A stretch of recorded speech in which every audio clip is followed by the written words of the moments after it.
열왕열왕 시작합니다. 정치부 이동훈 기자와 함께합니다. 첫 번째 주제 보여주시죠. 네. 재발등 찍기. 누가 스스로 발등을 찍었습니까? 네, 바로 경제수장 홍남기 경제부총리입니다. 네, 요즘 집 구하느라고 고생이 많다면서요. 네, 부동산 정책을 총괄하는 경제부총리가 살 집을 못 구하고 있다는 사실이 알려지자 야당이 이런 반응을 보였습니다. 도끼로 재발등 찍는다는 말이 딱 어울리는 상황인 것 같습니다. 홍남기 부총리가 오도 가도 못할 처지에 놓였다고 합니다. 어떻게 참 웃을 수밖에 없는. 그러니까 홍 부총리가 집이 두 채인데도 오도 가도 못한다는 거예요.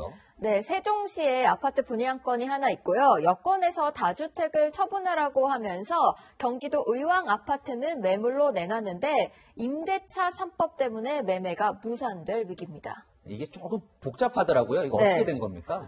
네, 일단 홍 부총리는 지난 8월 9억 2천만 원의 매매 계약을 체결했습니다. 새 집주인은 내년 1월 전세 계약이 종료되면 의왕집에 들어가서 살 예정이었습니다. 그런데요, 임대차 보호법을 근거로 세입자가 매매 계약이 체결된 뒤 갑자기 2년 더 살겠다면서 계약 갱신 청구권을 행사했습니다.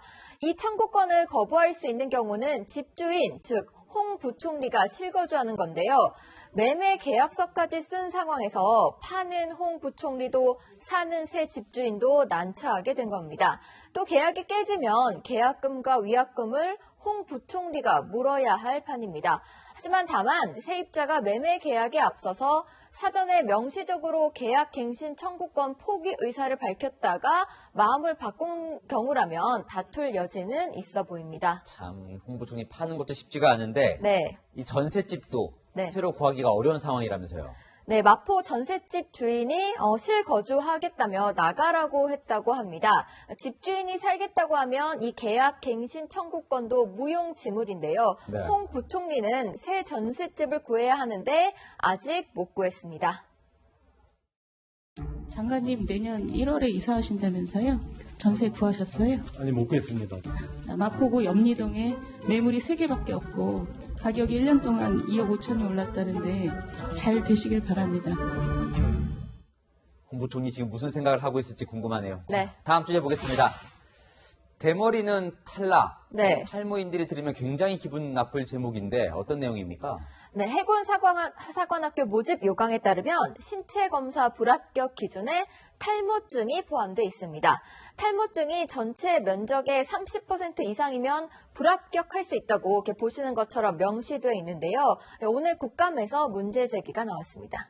이게 전체 면적이라면 네. 이 머리의 전체 면적을 얘기하는 건가요? 네, 아닙니다. 해군에 취재를 해봤더니요. 눈썹 등 털이 난 모든 신체 부위를 가리키는 거라고 했습니다. 자연 탈모가 아닌 질환성 탈모만 해당하는데 피부과 전문의인 군의관의 진단이 있어야 합니다. 그런데 이 탈모인은 지원을 못하게 하는 이유가 네. 뭔가요? 물어봤더니 해군은 수영 훈련이 많은데 옷을 벗을 경우 스트레스를 받게 될 것을 고려했다고 설명했습니다.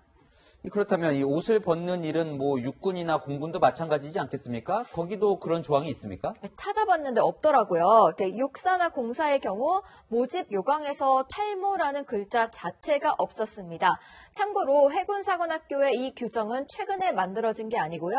1982년, 그러니까 전두환 정권에서 만들어졌습니다. 뭐 거의 40년이나 된 조항이네요. 네, 탈모가 전염병도 아니고 업무 수행에 지장을 주는 것도 아닌데 지원자의 인권이 지나치게 침해되는 건 아닌지 모르겠습니다. 그래서 오늘의 열왕야랑은 이제라도입니다. 이참에 이런 인권 침해 소지가 또 없는지 세심히 따져보면 좋겠습니다. 지금까지 열왕야랑이었습니다.